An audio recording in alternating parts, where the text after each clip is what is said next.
Yeah, my name's Alec Forshaw, and I used to work in local government 35 years, and I'm a town planner and also a conservation officer. And I worked for most of that time for the London Borough of Islington. I retired in 2007, and I'm now involved with various trusts and charities. And I've been a trustee of LHBT for about 7 or 8 years, I think now, and a very worthwhile trust it is too. So I'm going to cover some fairly basic stuff, planning permission and listed building consent, and sort of why it's required and the procedures and processes one has to go through. So why is planning permission needed? Well, it sort of goes back to the 1947 Town and Country Planning Act. Our current system is very much based on that, although much refined by subsequent acts and legislation. And it's a mechanism really for the community controlling development.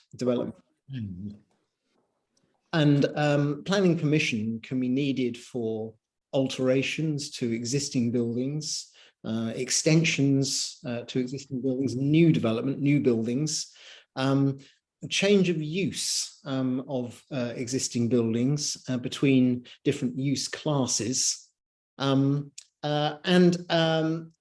it's also important to know that if a building or a site is in a conservation area, then the requirements for planning permission are often more than they are for outside a conservation area.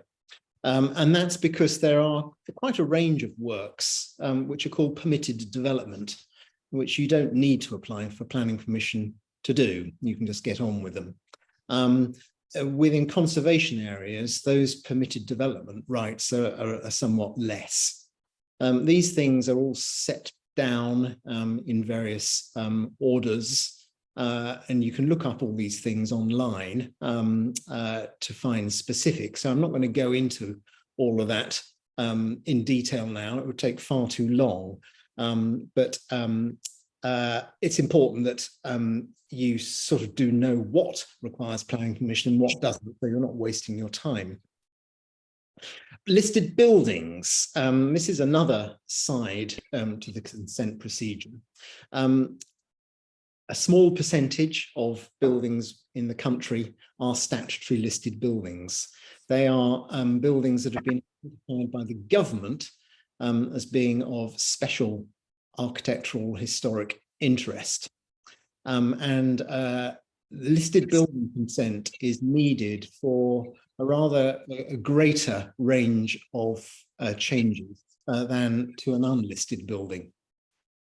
Now, essentially, listed building consent is needed for any alteration inside or outside. It's particularly important to know that it will affect the special architectural or historic character or appearance of the building. Now, there's quite a wide misconception that listing of a building only affects the front elevation and that the inside isn't important. That is definitely not the case. So the inside of a building can be equally important to the outside. So do bear that in mind. There are also issues about what is the scope of the listed building, what is its curtilage. So for example, if you've got a building set in grounds that has got a boundary fence around it, boundary walls, it's quite likely that those walls will also be part of the listing, and they're sort of curtilage structures. With very large land holdings, that can get quite complicated. If you've got a big estate, for example, say with a grand house in the center of it, there may be various lodges or outbuildings completely detached. And there may be arguments or judgments about whether those buildings count as curtilage structures or not. And again, the heritage authorities will make a ruling on that. With churches, there is also the issue of ecclesiastical exemption, whereby for occupied churches still in ecclesiastical use, you do not need to go through the secular listed building consent process. The churches, whether that's the Church of England or the Catholic Church or the Methodists, will have their own internal mechanism through deciding whether alterations proposed perhaps by the parish are acceptable or not. And that's a whole different set of controls and regulations, which I'm not going to talk about today. That's another matter. You can have a whole lecture on that in itself. And then lastly, in terms of heritage, there's the issue of archaeology, which may be below ground or above ground. Certain sites, structures in the country are scheduled ancient monuments, and they, rather like listed buildings, have a very high level of control and procedure for making alterations to them. There may be archaeology below an existing building, whereby if you're going to make alterations, perhaps an extension to the building, and then that might affect some buried remains below, often remains that aren't really known about. So if the site is scheduled, or if it's in what's called an archaeological priority area, which is set down in local authority local plans, then you need to know about that and contact relevant authorities and probably undertake an archaeological desktop study as an absolute preliminary, get a body to undertake that for you. Now, the process for planning permission, listed building consent, they're pretty similar, but I've put them up here sort of side by side. Pre-application is an important part of the process. That has now, in terms of planning permission, become quite regularized with local or planning authorities as a way of controlling and formalizing the advice that is given. And there is, with most local authorities, an established mechanism for doing that, making an initial submission of a scheme and getting a formal response from the local planning authority, which will be a written response. Now, often the local authority will charge a fee for that. Although sometimes, and we've had experience here with Hackney on one of our schemes, where they waive the fees because they thought we were such a good thing. So it is negotiable, and you might be able to get that. You may also be able to get informal pre-application advice from officers, and that may be worth exploring too. Certainly with listed building consents, it's important, I think, to make inquiries, if you can, with the local conservation officer in your local authority, and possibly also with Historic England, if the heritage significance of your project is a very high one. And by that, I would mean perhaps a grade 1 or a grade 2 star building, or indeed a scheduled ancient monument. Those very high status buildings, it's certainly worth making contact with Historic England as soon as you can. Having got some sort of feedback, you will then probably need to refine the scheme in some ways. I think it's pretty rare that you put something in at pre-app and everybody says it's absolutely perfect. There's bound to be some things you've forgotten about, but that's fine. You'll then refine your scheme and then make a formal application. planning application, and also a listed building consent application at the same time, if you need it, if your building is a listed building, and if the works that you're proposing require listed building consent. When you make an application, planning application, there will be notices to be served as part of that. And that's to do with ownership. If you're not the freeholder of the building or the site, but there are other interested parties, if you're a leaseholder, or indeed if you have no interest at the moment in the site, you'll need to serve a notice on those people or authorities who do have an interest in the site, freeholder, leaseholder, so that they know formally about the application, and they can then make their own representations to the local authority. Now, ideally, of course, you would have approached those other people beforehand, so that they know what's going on, potentially going on. So do be aware of that, and do your research very carefully in advance. Making a planning application, there are definitely fees involved for that. They're all set out in regulations. They change from time to time, always going up, I'm afraid, and who knows, after tomorrow's budget, things may go up again. I don't know. But generally, the fee is related to the size of the scheme. For example, with a new building, the amount of floor space that you're adding is the guideline for that. Listed building consent applications don't require a fee. That's a perk of having listed building. So if your scheme is only for listed building consent, you're just doing, say, internal works to a listed building, no planning permission required for it, then there won't be a fee involved. Although you'll still need to serve the notices on other interested parties.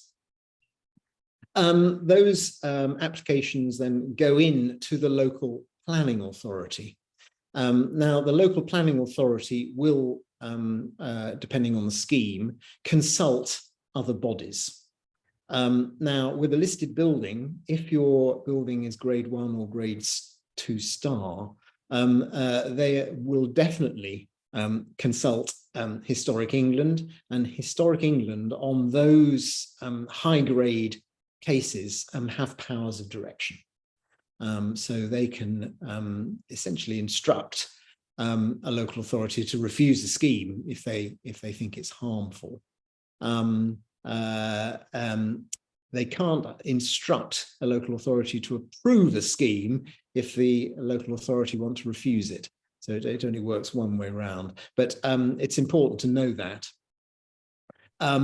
Local authorities will consult other bodies such as perhaps the Water Board, the Highways Authority, the Fire Service, depending on what's being proposed, and get their feedback.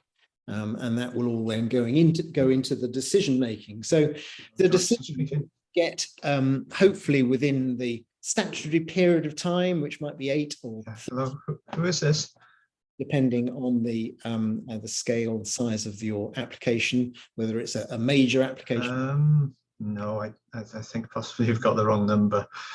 So hang on, sorry, interruption here. Someone complete there. No, you. I've done it. Okay, very good. Decisions, approval, or refusal or deferral. Those are the 3 options. Approvals nearly always come with conditions. They may be conditions requiring further details to be provided. So, for example, if you're making alterations inside a listed building, perhaps making some new doorways through a wall, or changing your windows, there may be conditions imposed requiring details of the joinery to be provided, perhaps at a sort of 1 to 5 scale, something like that. So all sorts of things can be conditioned. Indeed, when you're doing your pre-application inquiries, you might want to ask what sort of level of detail does the local authority expect to receive for its planning application? What details could be reserved for conditions at a later stage? Planning permissions can also come with more legally binding requirements to do with community infrastructure level, CIL, or Section 106 agreements, as they often used to be called. Now, these are agreements that can specify all sorts of things, including financial contributions, where the applicant, landowners, any interested parties and the local authority will all sign an agreement which specifies all those things often in great detail, often with time periods, and they are legally binding, can't be challenged. Now, with planning decisions, so a refusal or indeed an approval with conditions, if you as the applicant don't like that decision, you can appeal against it, and there's a clear procedure for that. And there are ways of doing that. It's done through the Planning Inspectorate, which is a government body based in Bristol. And appeals are either done most simply by just written representations, sometimes by what's called an informal hearing, where a planning inspector will chair essentially a discussion session between different parties, or much more rarely a full-blown public inquiry, which is an expensive procedure, often very long-winded, and tends to involve lawyers. Best avoided, in my advice, having just finished one. Anyway, those hopefully you won't want to recourse to that, and that the scheme that you've put in has gone through satisfactorily. In terms of appealing a condition, if there's something particularly that you don't like, it's probably best initially to try and negotiate around that and see why the local authority has put that particular condition on, and whether you can find a way that will satisfy it without actually having to go to appeal on it. Now, getting professional advice in terms of doing all this work. If you haven't got the sort of professional experience, expertise yourself, it's important to get the right help. And so with a heritage-based project, getting a conservation architect, conservation accredited architect is important. And similarly with building surveyor, there are lists that you can get online of architects and surveyors who have got accreditation and experience of working with historic buildings in conservation areas, listed buildings. You may also need to get valuation advice, particularly if you're not the owners of the building, or if you're making proposals which are going to require fundraising, etc. Then make sure you sort of know what you're letting yourself in for. And similarly, legal advice. If there are any concerns over land ownership or leases, you will need legal advice. And again, property legal advice is what you're after here. It may help to get people who are local, people who know the area. I think that's always a good idea with architects, surveyors, valuers, and solicitors. People who know the local climate. I think that's always important.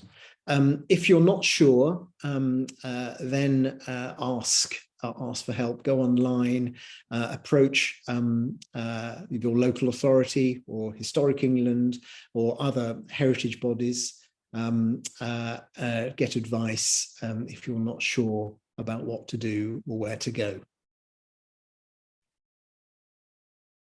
So just going back to the local planning authority and the sort of people that you will want to be dealing with there. Within a planning department, there will likely be a range of expertise and qualifications. So there will be a planning case officer who will be allocated your case and will write the report to planning committee or under delegated powers, which will approve or refuse your application. But there will also be within the local planning authority normally a conservation officer. Most local authorities still have conservation officers, although with cuts and whatever, there are some local authorities, sadly, even in London, that no longer have a conservation officer. But hopefully that you will have one, and getting their advice and expertise is important.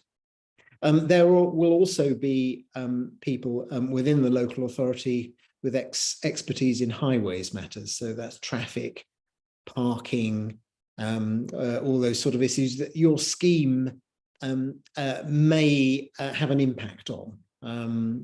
For example, a sizable extension, you may be sort of generating more traffic, more visitors. The local authority may have concerns about where are those people going to park their cars or park their bicycles. Cycle provision is now an increasingly important thing in London. Certainly it should be everywhere, providing undercover storage for cycles is important. Public transport too.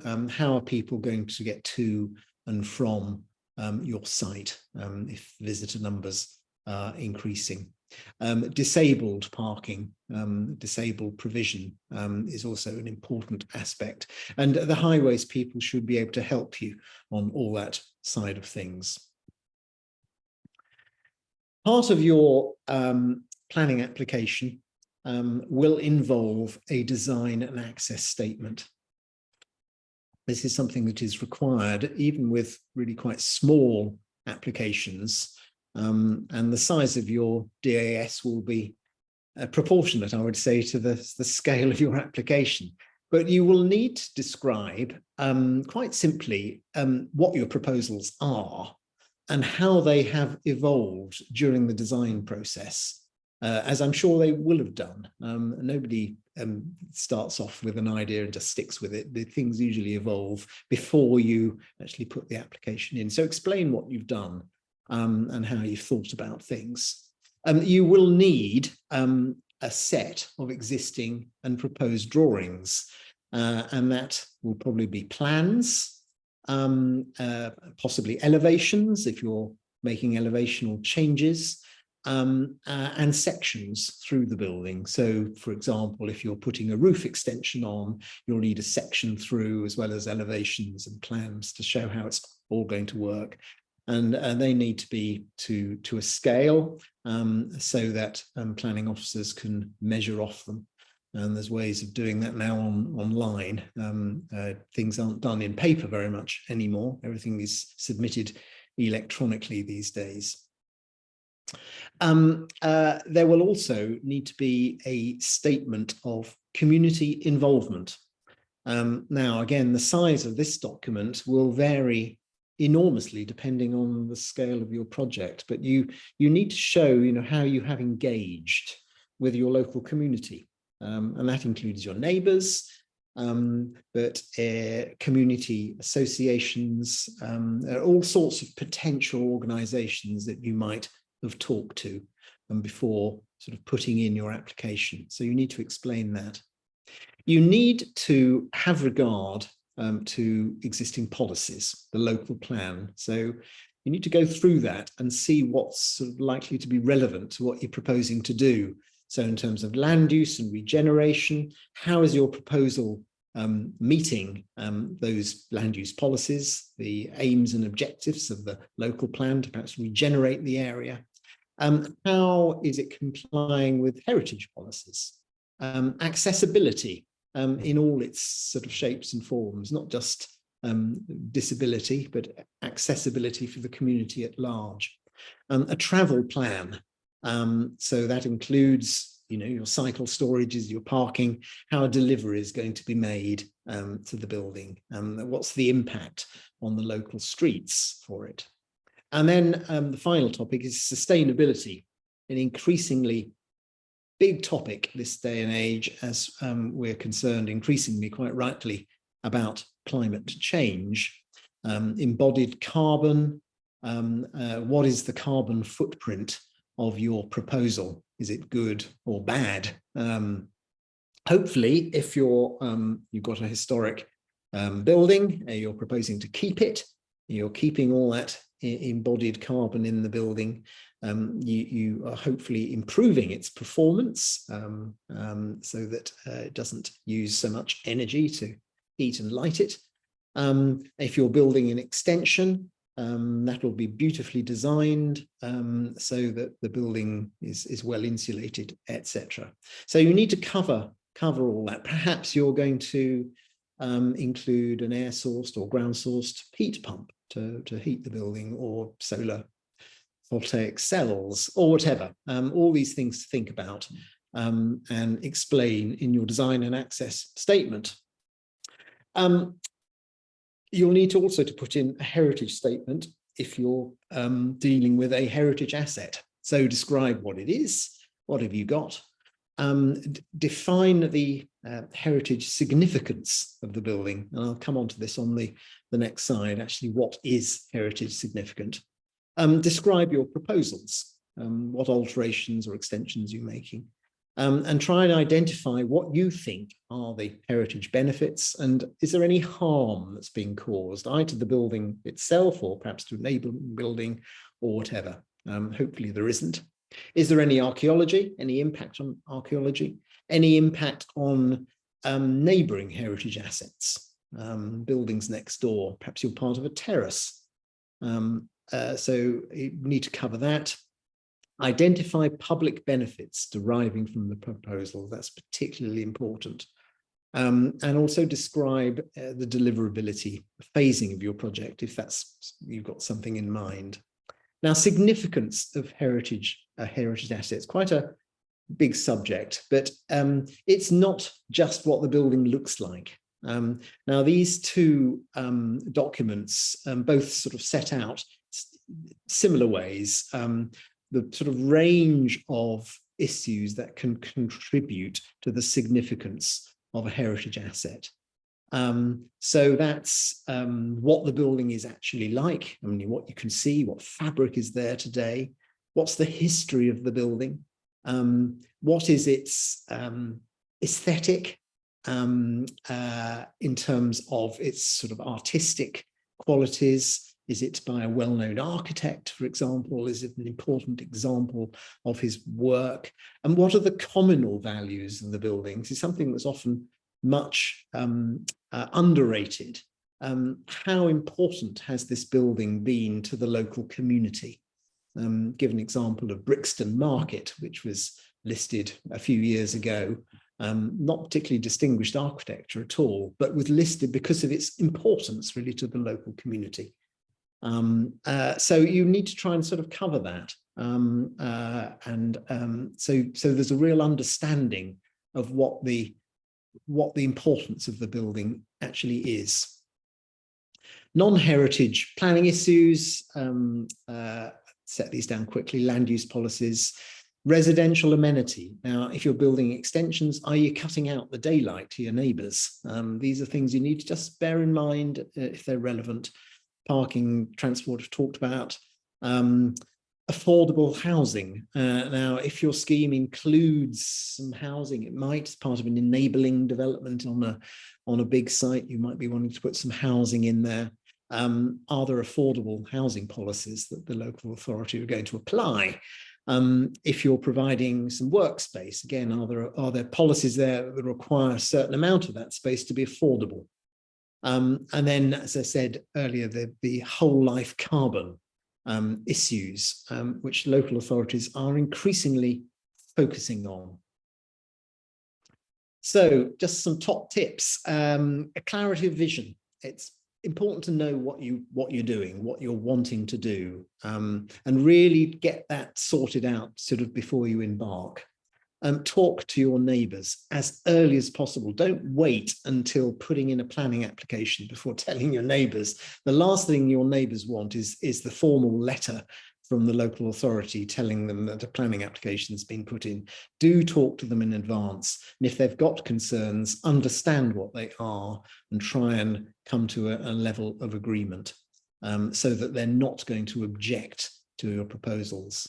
Involve the local community as widely as you can. Talk to your local councillors, councillors who've been elected locally, get them on your side, and talk to other local amenity societies in the neighbourhood, get their advice, get their support.